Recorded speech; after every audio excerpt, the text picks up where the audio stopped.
today's video, magluluto tayo ng sardinas. Ayan. Atami branch. Sana all atami. At lagyan natin ng kangkong. Ayan. Kinukuha ko yung kangkong galing sa farm. Hindi, galing sa garden. Hiwa muna tayo ng bawang. Kasi walang sibuyas dito. Ayan. Walang sibuyas sa bukid. Kaya bawang na lang yung inaan ko. Nabusan kami ng sibuyas. Ayan. So, huwag kayong kumain kung hindi nyo alam magbukas ng sardinas. Grabe yung isikan kasi hindi marunong magbukas. Ayan. Ayan. So, ayan. Masarap ito mga idol kasi manamis-tamis. Wait lang. Ayan, manamis-tamis. Ito yung gusto kong sardinas talaga. So, iwanain natin yung mga ano natin. At saka lagyan natin ng miswa para masarap at masustansya yung ulam natin this panihon ito. Ayan.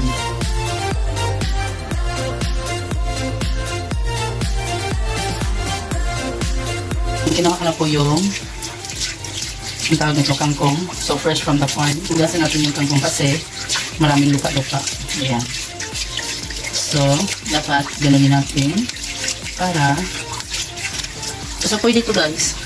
Dapat talaga hugasan nyo muna bago isalang yung mga pagkain ninyo kasi hindi natin alam kung ano yung mga ano doon. Organic to mga idol, organic. Yung tanim namin dito is mga organic talaga. Ayan. Napakasarap yan. So, pag matigas na, di na siya pwede kainin. Ito, parang medyo kinakain na siya ng uod, hindi natin isali. Yan. Lalagyan na natin ng mantika yung ating kasunod yung ano natin, ahos. Then, kasunod ng ahos is lalagyan natin yung atami sardines.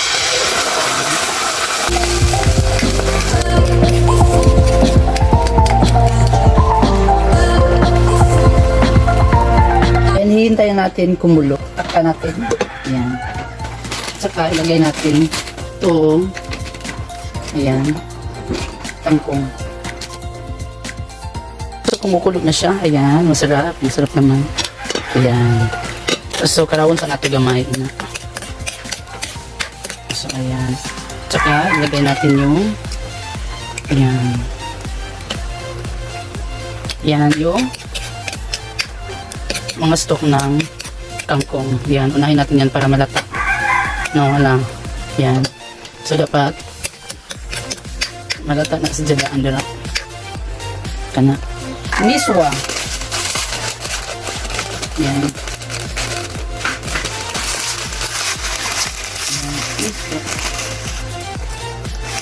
Karawon sa nato. Kay grabe ni mahupok ang tubig basta na miswa. No. So, di ba?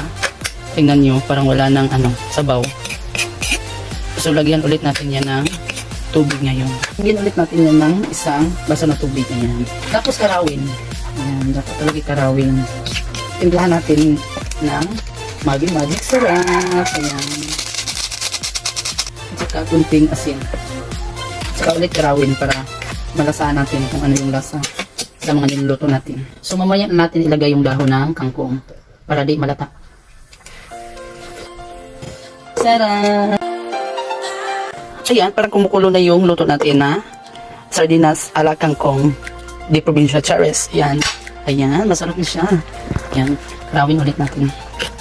Karawin natin. At saka ilalagay na natin yung yung leaves ng kangkong. Ayan.